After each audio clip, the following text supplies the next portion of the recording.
अस्सलाम वालेकुम, आदाब। मैं हूं खलील फरहाद और आप देख रहे हैं BBN चैनल का न्यूज़ बुलेटिन की शुरुआत करते हैं हेडलाइंस से।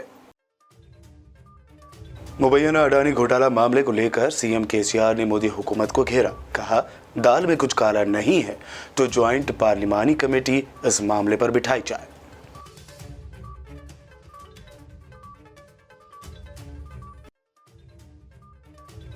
अडानी घोटाला मामले पर MLC की कविता ने की बात। वज़ीर आज़म मोदी से इस मामले पर अपनी खामोशी तोड़ने का किया मुतालबा।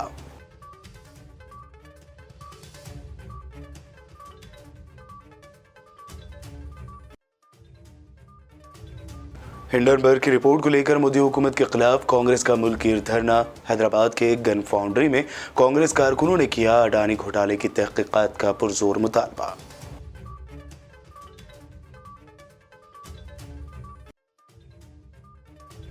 तेलंगाना का budget finance minister Harish Rao ने किया पेश। माइनॉरिटीज की फलाह व बहबूद के लिए 2200 करोड़ रुपए की तजवीज़।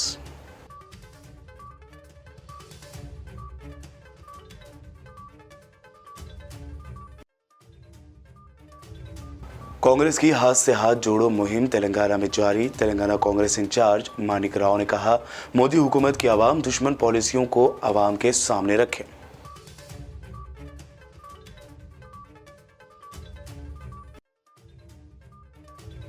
और जिला कुमरम भीम आसिफाबाद में हैदराबाद जाने वाली RTC हाईटेक बस उलट गई। कई मुसाफिर शदीद तौर पर जख्मी। ड्राइवर को अचानक सीने में तकलीफ की वजह से पेश आया हादसा।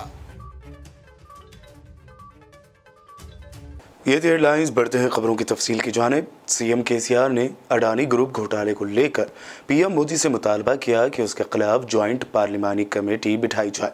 साथ ही उन्होंने पूछा कि दाल में कुछ काला नहीं है तो अपोजिशन की मांग मान लीजिए। LIC के लिए क्यों भेज रहे हैं भाई? दुनिया में सबसे बड़ा लार्जेस्ट बेहतर कंपनी बीमा कंपनी है, क्यों LIC में दखल अंदाज कर रहे हैं?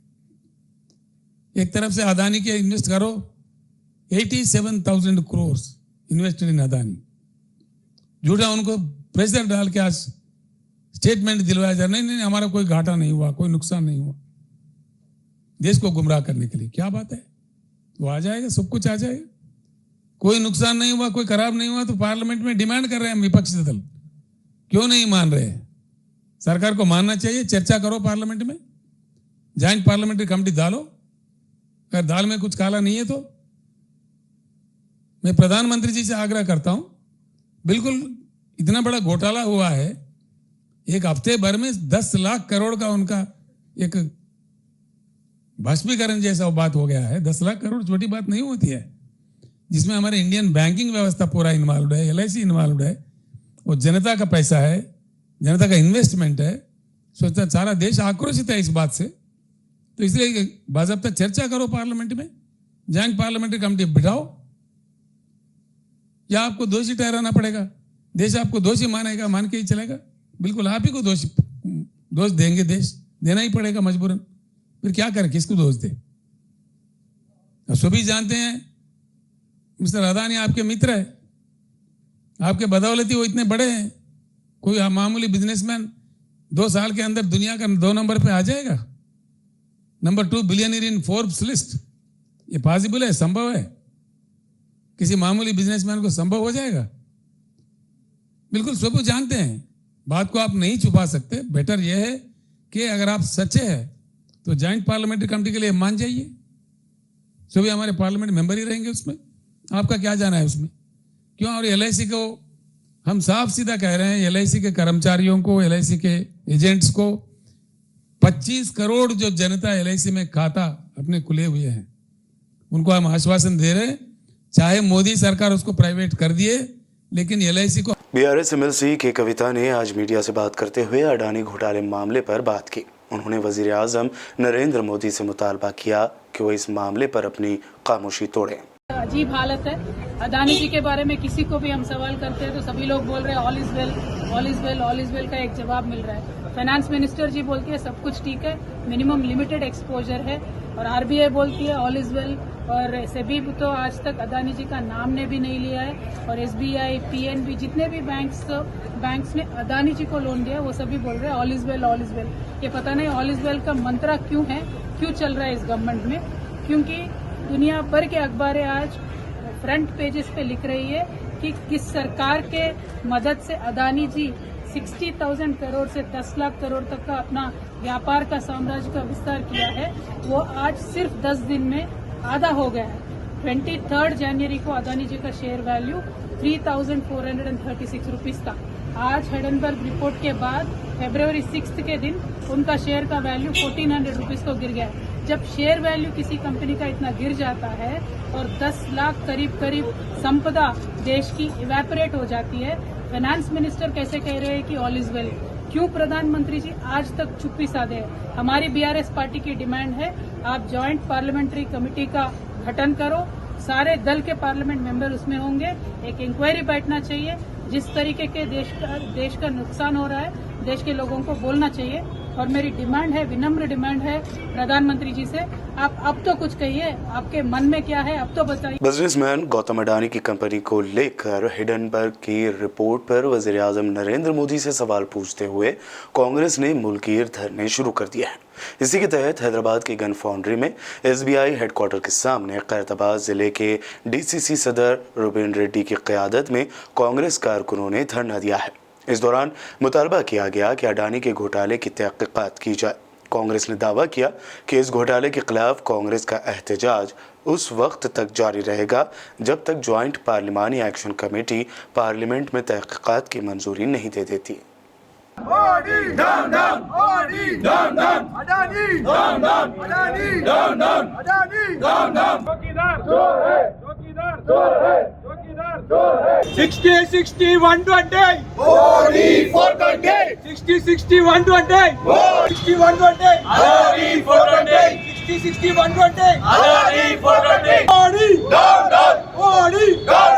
ఈరోజు మన దేశంలోని అత్యంత పెద్ద జాతీయ బ్యాంకు ఎస్బీఐ, ఇంకోటి దేశ ప్రజలందరూ కూడా తన సొమ్మును ఎల్ఐసీలలో కానీ ఎస్బీఐలలో కానీ దాచుకుంటారు. ఆ డబ్బును అందరూ కూడా తీసుకుపోయి ఈ కేంద్ర ప్రభుత్వము మోడీ గారి అత్యంత సన్నిహితుడైన మిత్రుడు అదానీ సంస్థలలో వీళ్ళు ఇన్వెస్ట్మెంట్ చేయడం జరిగింది. గత వారం రోజుల కింద హిడన్బర్గ్ అనే సంస్థ దీని మీద దర్యాప్తు చేసి ఈ అదానీ గ్రూపు మొత్తము కూడా ఫ్యాబ్రికేట్ చేయడం జరిగింది. ఇంకొకటి కన్ఫిస్కేటెడ్ చేసి ఇవన్నీ కూడా రికార్డ్స్ అన్నీ కూడా తారుమారు చేసి వాళ్ళ సంస్థలు లేనిది కూడా ఉన్నట్టు చూపించి అదానీ సంస్థ వరల్డ్ రెండో రిచెస్ట్గా వాళ్ళు ఎదగడం జరిగింది. గత వారం రోజుల్లో కూడా అదానీ అనే వ్యక్తి వరల్డ్ ప్రపంచంలోనే రెండవ రిచెస్ట్ మనిషిగా ఉన్న మనిషి వారం రోజుల్లో పట్ట ఆయన 41 స్థానానికి పడిపోవడం జరిగింది. फाइनेंस मिनिस्टर हरीश राव ने तेलंगाना कानून साज असेंबली में माली साल 2023-24 का सालाना बजट पेश कर दिया है। उन्होंने 2,90,396 करोड़ रुपए का रियासती बजट तजवीज़ किया। इस साल तेलंगाना बजट में माइनॉरिटीज़ की फलाह व बहबूद के लिए 2,200 करोड़ रुपए की तजवीज़ पेश की गई। बजट पेश करते हुए हरीश राव ने कहा कि हुकूमत तेलंगाना तमाम मजहबों के साथ यकसा सलूक करती है, समाज के किसी भी तबके के साथ भेदभाव नहीं किया जाता है। उन्होंने ये भी बताया कि तेलंगाना की तश्कील से पहले साबिक़ा हुकूमतों ने माइनॉरिटीज़ के लिए सालाना 300 करोड़ रुपए भी खर्च नहीं किए थे। ताहम तेलंगाना की तश्कील के बाद अक़लियतों की फलाह व बहबूद के लिए हुकूमत ने 8,581 करोड़ खर्च किए हैं। 2023-24 ఆర్థిక సంవత్సరానికి మొత్తం వ్యయం 2,90,396 కోట్లు, రెవెన్యూ వ్యయం 2,11,685 కోట్లు, మూలధన వ్యయం 37,525 కోట్లుగా ప్రతిపాదిస్తున్నాను. 2023-24 సంవత్సరానికి బడ్జెట్ ప్రతిపాదనలు సభ ఆమోదం కోసం ప్రవేశపెడుతున్నాను. జై తెలంగాణ, జై హింద్. तेलंगाना में कांग्रेस के इंचार्ज मानिकराव ठाकरे ने कहा कि राहुल गांधी की भारत जोड़ो यात्रा के बाद हाथ से हाथ जोड़ो मुहिम के तहत घर घर तक राहुल गांधी के पैगाम को आम करने के लिए एआईसीसी ने फैसला किया है। ठाकरे ने कहा कि इस दौरान बीजेपी के 8 साल दौरे हुकूमत में अवाम दुश्मन पॉलिसियों के खिलाफ चार्जशीट दाखिल करते हुए अवाम को बाशऊर किया जाएगा। तेलंगाना में केसीआर हुकूमत की बदउनवानियों और अवाम मुखालिफ इक़दाम के खिलाफ चार्जशीट भी जारी की जाएगी। हर घर तक दोनों हुकूमतों की नाकामियों की तफसीलात पहुँचाई जाएगी। गांधी भवन में कांग्रेस माइनॉरिटी डिपार्टमेंट के तहत आमिला का इजलास मुनक्कद किया गया। इस एग्जीक्यूटिव मीटिंग की सदारत तेलंगाना कांग्रेस अक़लियती शोबे के चेयरमैन अब्दुल्ला सोहेल ने अंजाम थी, जिसमें तेलंगाना कांग्रेस के इंचार्ज मानिक राव ठाकरे, तेलंगाना कांग्रेस उमूर के इंचार्ज नदीम जावेद के अलावा अयूब खान, साबिक corporator, minority leaders Mohammed Naseer, Imtiaz Khan और मुख्तलिफ अजला के सदूर नशीन ने भी शिरकत की। इजलास में अब्दुल्ला सोहेल ने मानिक राव ठाकरे का तफसीली तारुफ करवाया और ये भी कहा कि हम अब इलेक्शन जोन में दाखिल हो चुके हैं, जिसके लिए हमें मजबूती के साथ काम करने की ज़रूरत है। तेलंगाना प्रदेश कांग्रेस कमेटी के सदर रेवंत रेड्डी ने ज़िला मुलुक के कबायली गांव मेडारम से हाथ जोड़ो यात्रा का आगाज़ किया। इस यात्रा का मकसद कांग्रेस कायद राहुल गांधी की भारत जोड़ो यात्रा के पैगाम को घर घर तक पहुँचाना है। वरंगल जिला हनमकुंडा में कांग्रेस पार्टी के सदर नीति राजेंद्र रेड्डी ने कहा कि हाथ से हाथ जोड़ो मुहिम मरकज़ की मोदी और रियासत की केसीआर हुकूमतों की आवाम दुश्मन पॉलिसियों को आवाम के सामने उजागर करेगी और कांग्रेस पार्टी को मजबूत करेगी।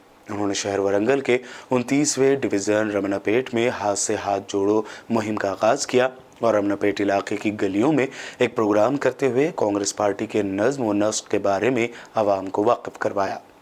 భారత్ కు బచావ్ యాత్ర నిర్వహించడం జరిగింది। వారి సందేశానికి ప్రతి గడపకు తీసుకువెళ్ళటానికి ఈ యొక్క బీజేపీ టీఆర్ఎస్ ప్రభుత్వాల మండి వైఖరి, నిరంకుశ పాలన, దాని మీద ప్రజల్లోకి తీసుకువెళ్ళటానికి గడపకు హాత్ సే హాత్ జోడో యాత్రని నేటి నుంచి ప్రారంభించడం జరుగుతుంది। అందులో భాగంగానే వరంగల్ వెస్ట్ నియోజకవర్గంలో రామన్నపేట 29వ డివిజన్ నుంచి ప్రారంభించడం జరుగుతుంది। మరి ప్రజలారా, మేధావులారా, విద్యార్థులారా మేల్కొనండి। మీ యొక్క నిశ్శబ్దం భవిష్యత్ తరాలకు చాలా ప్రమాదకరంగా మారే అవకాశాలు ఉన్నాయి। ఈ యొక్క మతతత్వ పార్టీలు, అదేవిధంగా టీఆర్ఎస్ పొద్దుగా లేస్తే అప్పులు చేసుకుంటూ దోచుకొని తినుకుంటూ కుటుంబ పాలనకు ఇచ్చేసే విధంగా మనం ముందుకు పోవాల్సిన అవసరం ఉన్నది। మరి అందులో భాగంగానే మేము నేటి నుంచి ఇక్కడ బుద్ధ జగన్ మాజీ కౌన్సిలర్ గారు, డివిజన్ అధ్యక్షులు పూర్ణ గారు మరియు ఇతరులందరూ కూడా కలిసి ప్రారంభించడం జరుగుతున్నది। మరి ఇక్కడ కాంటాక్ట్ చేసిన కార్పొరేటర్లు చాలామంది కూడా అందరూ కలిసి పెద్దలు దీవెనలతోటి నేడు యాత్ర ప్రారంభించడం జరుగుతున్నది। వరంగల్ జిల్లా ప్రజలందరూ కూడా ఆశీర్వాదం। आदिलाबाद जिला कांग्रेस सदर साजिद खान ने हिंडनबर्ग की रिपोर्ट को मंजर-ए-आम पर लाने और एक मुश्तरका पार्लिमानी एक्शन कमेटी कायम करते हुए अडानी के खिलाफ अदालती इंक्वायरी करवाने का मुतालबा किया। आज पीर को कुल हिंद कांग्रेस कमेटी की हिदायत पर आदिलाबाद जिला कांग्रेस कमेटी सदर साजिद खान की क़यादत में आदिलाबाद शहर मुस्तक़िल में state bank of India main branch Shivaji Chowk के रूबरू धरना मुनज़्ज़म किया गया। इस धरना प्रोग्राम से खिताब करते हुए ज़िला कांग्रेस सदर साजिद खान ने कहा कि वज़ीर-ए-आज़म नरेंद्र मोदी की क़यादत वाली भारतीय जनता पार्टी की मरकज़ी हुकूमत ने पब्लिक सेक्टर की तमाम कंपनियां अपने गुजराती कारोबारी दोस्तों जैसे अडानी और अंबानी के पास गिरवी रख दी हैं। इसी के तहत मरकज़ी हुकूमत ने गौतम अडानी को LIC, SBI जैसे पब्लिक सेक्टर का पैसा इस्तेमाल करने की इजाज़त दी।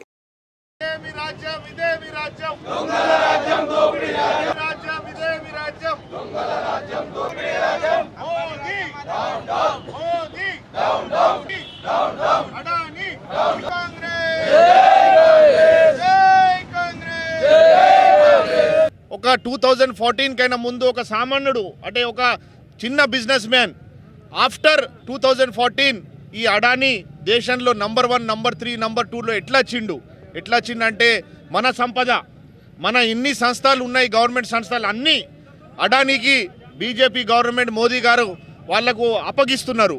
అట్లనే ఈరోజు SBI, LIC తరపున ఎన్నో కోట్ల రూపాయలు, 1,00,000 కోట్ల రూపాయలు పెట్టుబడులు అడానీ గ్రూప్లో పెట్టించినారు। ఆయన లాస్ అయితే ఈరోజు ఈ SBI వాళ్ళు, SBIలో డబ్బులు పెట్టిన వాళ్ళు, మరి LICలో డబ్బులు పెట్టిన వాళ్ళు లాస్ అవుతారని కాంగ్రెస్ పార్టీ ధర్నా చేస్తుంది।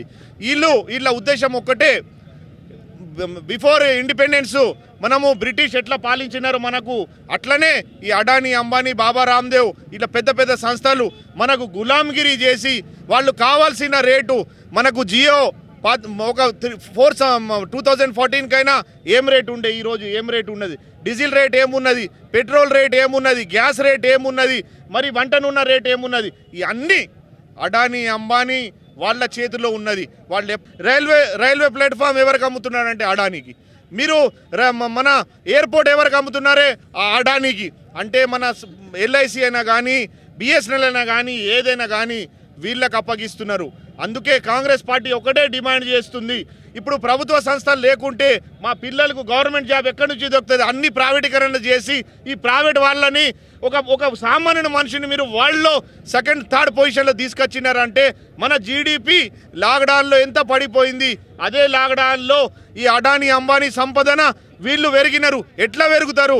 ధరలు పెంచి మన గరీబోళ్ళని ముంచుకొని చేస్తున్నారు. కాంగ్రెస్ పార్టీ వెంటనే ఈ అడానీని अरेस्ट చేయాలని డిమాండ్ చేస్తున్నాయి. बुलेटिन में वक्त हुआ है एक शॉर्ट ब्रेक का। जल्द लौटेंगे और देखेंगे मजीद अहम खबरें।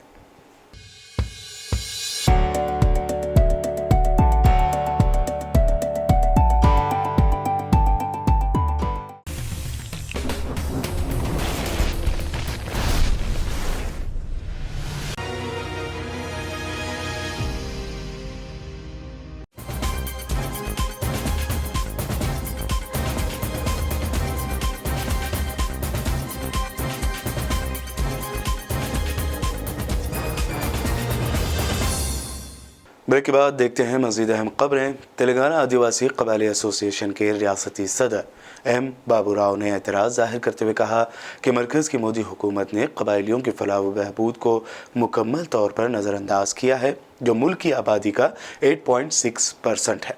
पीर के रोज़ शहर के एक प्राइवेट फंक्शन हॉल में तालीम, साइंस और सकाफ़त की रियासती कांग्रेस का इनेकाद किया गया। सबसे पहले कम्युनिटी परचम लहराने के बाद उन्होंने शोहदा की तस्वीरों पर फूल चढ़ाकर ख़िराज अक़ीदत पेश किया। महासभा के एक हिस्से के तौर पर मुख्तलिफ मसाइल पर तवील बहस की गई और कई करारदादें मंजूर की गई। कायदीन बंडारू रवि कुमार, तुदासम भीमराव, पूसम सचिन, बंडी दत्तात्रेय, लंका राघोलू, अनामुला करण और दीगर ने प्रोग्राम में शिरकत की। एम बाबूराव ने कहा कि मरकज़ी हुकूमत के ज़रिए पेश करदा बजट में आदिवासियों को सिर्फ 2.2% फंड्स अलॉट करना आदिवासियों के तई मरकज़ की मोदी हुकूमत के रवैये का खुला सबूत है। విద్యని ప్రాథమిక విద్యని ఆదివాసీ ప్రాంతాలకి విద్యార్థులకు దూరం చేస్తూ ఉంది. ఇది కేవలం ఆదివాసీ ప్రాంతాలకే కాదు, దేశవ్యాప్తంగా ఈ రోజున జరుగుతున్నటువంటి ప్రక్రియ. ఎందుకనంటే ఈరోజు విద్యా స్థాయి, అది అక్షరాస్యత శాతం తీసుకోండి, లేదు ఉన్నత విద్యకు వెళ్ళే వాళ్ళ సంఖ్య తీసుకోండి, ఇదంతా కూడా పెరుగుతూ ఈ రోజున విశ్వవిద్యాలయాల్లో ప్రభుత్వాన్ని నిలేసి ప్రశ్నిస్తూ ఉన్నారు విద్యార్థులు. మాకు ఉద్యోగాలు చూపనప్పుడు మాకు చదువు ఎందుకు చెప్తున్నాం, మాకు పని లేకుండా ఈ చదువు ఎందుకు అని చెప్పేసి ఈరోజు ప్రశ్నిస్తూ ఉన్నారు. ఆ ప్రశ్నకి పాలకవర్గాల దగ్గర జవాబు లేదు. సో ఆ కారణంగా ఈ రోజున ఈ ప్రశ్నించే గొంతుకలని అణిచివేయడం కోసం, ప్రశ్నించకుండా చేయడం కోసం, అసలు విద్యని చెప్పకుండా ఉండేదానికోసం ఎన్ని పక్కదారులు ఉన్నాయో అన్నీ అనుసరిస్తూ ఉంది ప్రభుత్వం. तेलंगाना के ज़िला निर्मल के भैंसा टाउन में बीजेपी की ज़ेर क़यादत किसानों ने बिजली की कटौती के खिलाफ मुजाहरा किया। बीजेपी लीडर रामाराव पटेल की क़यादत में इस प्रोग्राम में हज़ारों किसानों ने शिरकत की। सब स्टेशन भैंसा का मुहासरा किया गया। मुजाहरे में शामिल किसानों ने बीआरएस हुकूमत के खिलाफ बड़े पैमाने पर पुरजोर नारे लगाए।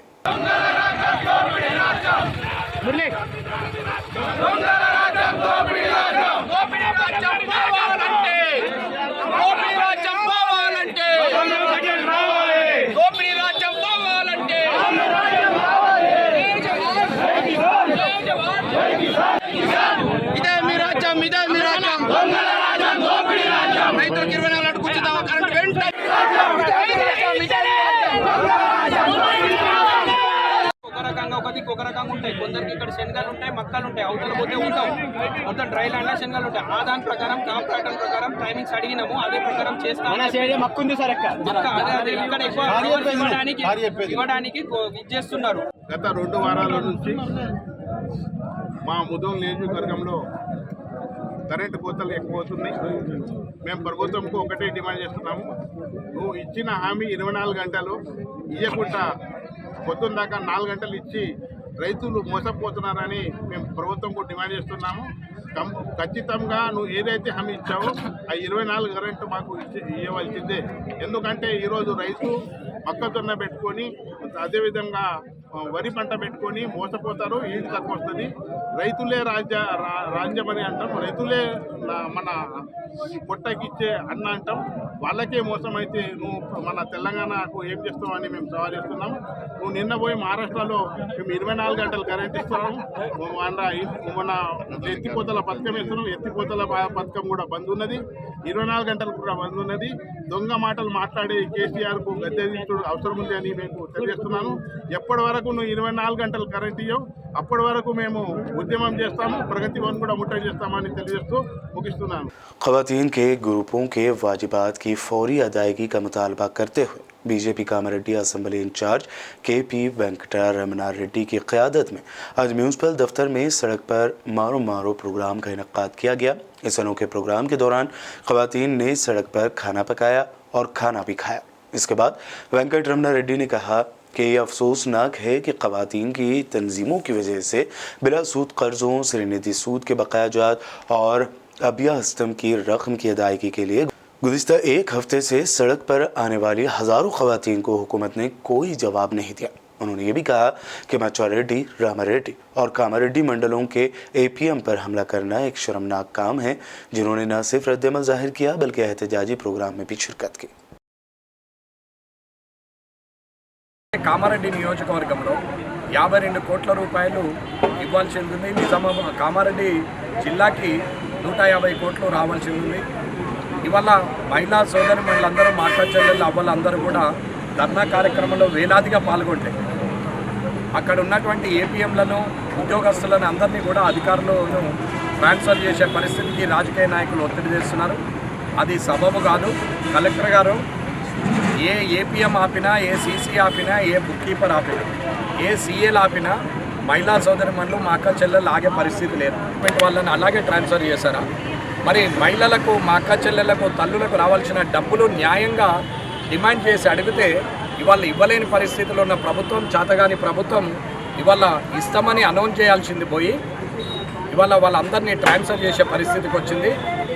కానీ ఇవాళ వంట వార్పు కార్యక్రమం ఉంది, 7వ తారీఖు నాడు బతుకమ్మ ఉంది, అంటే రేపు 8 నాడు బోనాలు ఉన్నాయి, 9 నాడు మౌన దీక్ష ఉంది, అలాగే 10 నుంచి నిరాహార దీక్ష చాలు అవుతుంది, అలాగే 11 వరకు నిరాహార దీక్షలు చేస్తారు. 18, 19 శివరాత్రి కాబట్టి వదిలేసి 20 నుంచి ఆమరణ నిరాహార దీక్ష కూర్చుండే పరిస్థితికి వస్తారు. కాబట్టి ఎట్టి పరిస్థితుల్లో ప్రభుత్వం ఈ డబ్బులు త్వరలో చెల్లించాలని డిమాండ్ చేస్తున్నాం. ఇది అయ్యే వరకు కూడా నిరవధికంగా 20 రోజుల కార్యక్రమాన్ని ప్రకటించడం.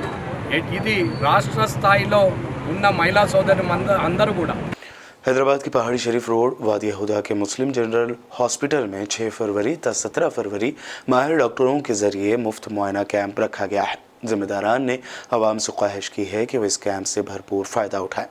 इस कैंप में मुख्तलिफ अमराज के लिए मुतय्यन डॉक्टरों की जानिब से आवाम का मुफ्त मुआयना किया जा रहा है। मुस्लिम जनरल हॉस्पिटल के जॉइंट सेक्रेटरी मोहम्मद यूसुफ अली ख़ान ने मार्केटिंग मैनेजर डॉक्टर समीउल्लाह और एडमिनिस्ट्रेटर डॉक्टर मिसबाहुद्दीन ने प्रेस मीट करते हुए इस बारे में मज़ीद जानकारी दी। अभी हम देख रहे हैं कि माशरे के अंदर, सोसाइटी के अंदर बहुत सारे लोगों को बीमारी हो रही है, लोग जो है बीमार पड़ रहे हैं, नज़ला, ज़ुकाम और निमोनिया हो रहा है बड़ी पैमाने पर। तो इसके पेश नज़र आवाम को फ़ायदा पहुंचाने के लिए आज से लेकर अगले 10 दिन तक हम फ्री मेडिकल कैंप करें। यहाँ पर जो भी डिपार्टमेंट्स हैं हमारे सारे के सारे फ्री तशख़ीस करेंगे। अलग अलग टाइमिंग है डॉक्टर्स की। ये जो मेडिकल कैंप हम करने जा रहे हैं इसमें हमारे पास डॉक्टर सैयद सादिक हुसैन साहब हैं जो कार्डियोलॉजिस्ट हैं और डायबिटोलॉजिस्ट भी हैं। इसके साथ साथ डॉक्टर सैयदा जवेरिया हैं गैनेकोलॉजिस्ट, वो फ्री तशखीस करेंगी। डॉक्टर मोहम्मद मुकीत है जो रोज़ाना 1 बजे से 3 बजे तक बच्चों का मुआयना करते हैं, फ्री में करेंगे। डॉक्टर मोहम्मद मुदस्सिर हैं जो पल्मोलॉजिस्ट है, रोज़ाना शाम में जो है 5 बजे से 8-9 बजे तक वो यहाँ रहते हैं, वो जो है फ्री में देखेंगे।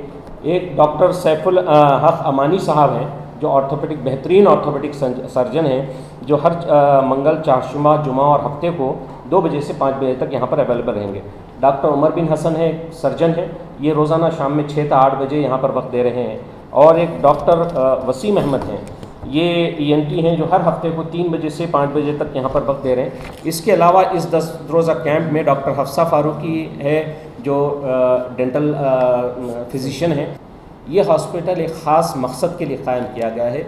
मकसद ये है, एक तो ये है कि इस्तेहसाल ना हो, मेडिकली लोगों का इस्तेहसाल ना हो, जो चीज़ ज़रूरी है वही कराई जाए, गैर ज़रूरी टेस्ट, गैर ज़रूरी प्रोसीजर्स ना किए जाएं और लोगों की जेबों पर जो है गैर ज़रूरी बोझ ना डाला जाए।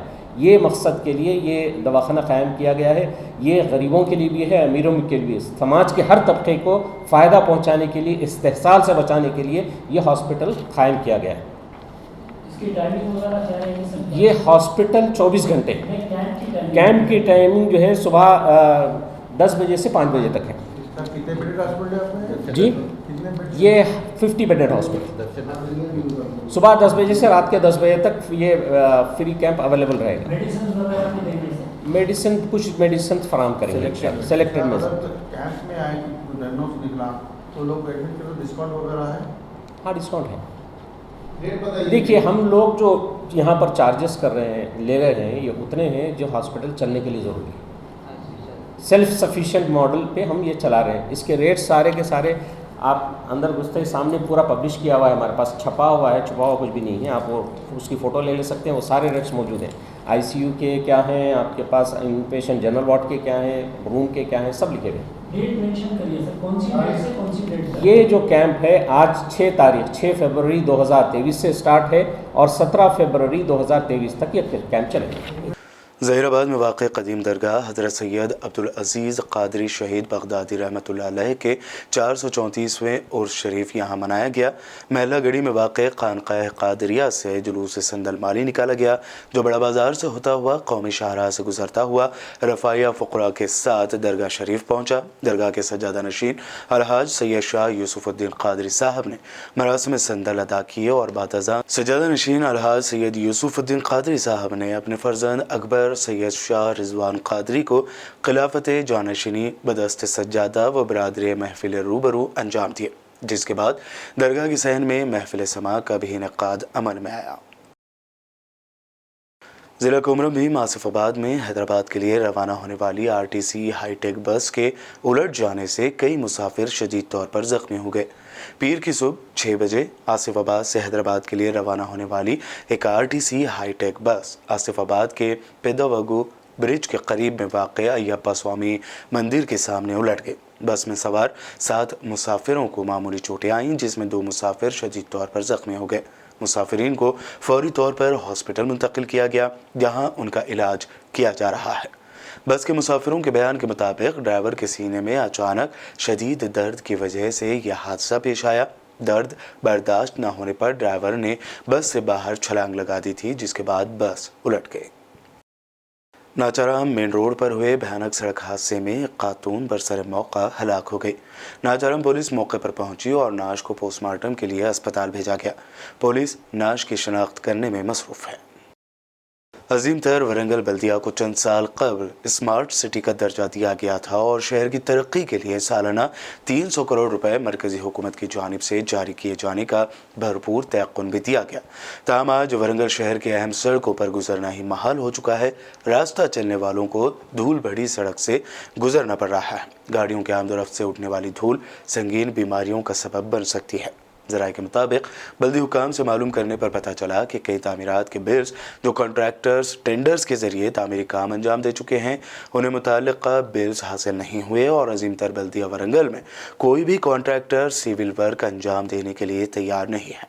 इसकी वजह से सड़कें खस्ताहाल हो चुकी हैं, जगह जगह गड्ढे और शगाफ पड़ चुके हैं, जिससे हादसे के ख़तरात बढ़ गए हैं। मकामी अवाम ने मुतालबा किया कि अंडर रेलवे गेट के इलाकों की सड़कों को जल्द से जल्द तामीर किया जाए। गुंडाला पुलिस ने गैरकानूनी धमाका कैस कंटेंट फरोख्त करने के और ट्रांसपोर्ट करने के इल्ज़ाम में 4 अफराद D Yadaiah, S Yadagiri, we कनकराजू और जी यूसुबू को गिरफ्तार किया है। पुलिस ने प्रेस मीट करते हुए इस केस की मज़ीद तफसीलात बताई हैं। कल शाम को Gundala police under leadership of ACP Narasimha Reddy एक ऑपरेशन करके करीबन 400 किलो का explosive material and 400 electric detonators, connecting wires, 1 dynamo and ये सब ट्रांसपोर्ट करने वाले एक ऑटो और उनके पास कम्युनिकेशन के लिए यूज़ किए गए मोबाइल फ़ोन्स को सीज किया गया है। इसका पूरा नेटवर्क ऐसा है कि 1 पर्सन बाय नेम वीरा रेड्डी वो ये पूरा मटेरियल को इलीगली विदाउट परमिशन ये रिसीवर शिवरात्रि यादगिरी को भेज रहे थे और दुन्नापोतुल यादయ్య इसको ऑटो में शिफ्ट कर रहे थे। ऑटो विलेज के आउटस्कर्ट्स पे रहने पे 2 लोग कनकराजू येसोबू ये बाइक पे स्मॉल क्वांटिटीज़ में ये ऑटो से लेके आके ये रिसीवर के घर में पहुंचाते थे। तो ये पूरा नेटवर्क को अपने लोग अपने टीम ने इंफॉर्मेशन और इंटेलिजेंस कलेक्ट करके अप्रहेंड किया है और इतना ह्यूज क्वांटिटीज़ में आज इन सबको पकड़ लिया है और ये सभी लोग पे explosive substance and explosive act के लॉस के मुताबिक केस भी किया गया है। मैं सभी यूज़र्स को विनती करता हूँ कि without permission, without licence nobody can use the explosives. ये लॉ एंड ऑर्डर और सिक्योरिटी के हिसाब से बहुत डेंजर है। इसके मुताबिक कमिश्नरेट लेवल पे एक स्पेशल टास्क फोर्स भी क्रिएट किया गया है। तो जो भी इंफॉर्मेशन हमको आता है तो उसको हम मटेरियलाइज करके अपरहेंड करके उन ये पूरा बंद करने तक ये स्पेशल टीम काम नहीं रोकता। सो ये पूरा excellent work Gundala police station, inspector Gundala and ACP Yadadri Gutta को सीपी साहब के तरफ से और हमारा ऑफिस की तरफ से गुड विशेस। Thank you. आखिर में हेडलाइंस पर डालते हैं एक और नजर। मुबैना अडानी घोटाला मामले को लेकर सीएम केसीआर ने मोदी हुकूमत को घेरा। कहा, दाल में कुछ काला नहीं है तो ज्वाइंट पार्लिमानी कमेटी इस मामले पर बिठाई जाए।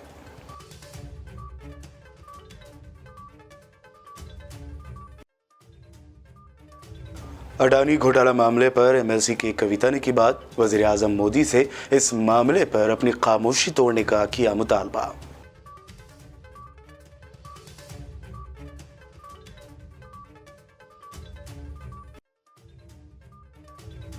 हिंडनबर्ग की रिपोर्ट को लेकर मोदी हुकूमत के खिलाफ कांग्रेस का मुल्की धरना। हैदराबाद के गन फाउंड्री में कांग्रेस कारकुनों ने किया अडानी घोटाले की तहकीकात का पुरजोर मुतालबा।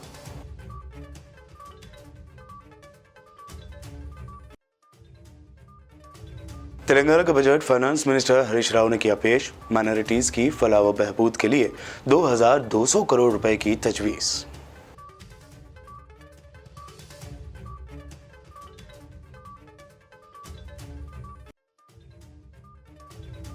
कांग्रेस की हाथ से हाथ जोड़ो मुहिम तेलंगाना में जारी। तेलंगाना कांग्रेस इंचार्ज मानिक राव ने कहा, मोदी हुकूमत की आवाम दुश्मन पॉलिसियों को आवाम के सामने रखें।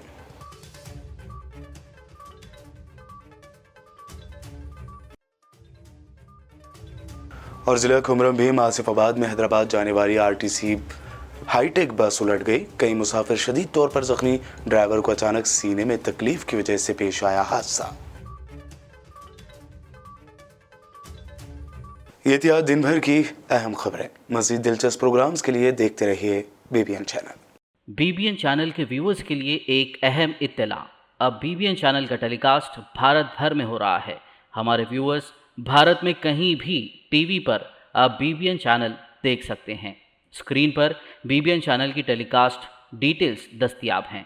इसके अलावा भारत भर में किसी भी एरिया में अगर आप बीबीएन चैनल देखना चाहते हैं तो आप अपने केबल ऑपरेटर को इसके लिए कह सकते हैं। आपकी डिमांड पर वो ज़रूर बीबीएन चैनल टेलीकास्ट करेंगे। क्योंकि BBN एक फ्री टू एयर चैनल है। इसके लिए आपको सिर्फ हमारे दिए गए नंबर पर केबल ऑपरेटर से कॉल या व्हाट्सएप पर मैसेज करवाना है। हम आपके केबल ऑपरेटर तक BBN चैनल पहुंचा देंगे, जिससे वो आपके एरिया में टेलीकास्ट कर सकते हैं। इसके लिए चैनल की हमारी पूरी टीम लगातार काम कर रही है ताकि आप तक BBN चैनल को पहुंचाया जाए। इसके अलावा BBN चैनल को भारत भर में रिपोर्टर्स की ज़रूरत है। अगर आप सहाफ़ी हैं और BBN चैनल से जुड़ना चाहते हैं तो आप भी दिए गए नंबर पर रब्त कर सकते हैं।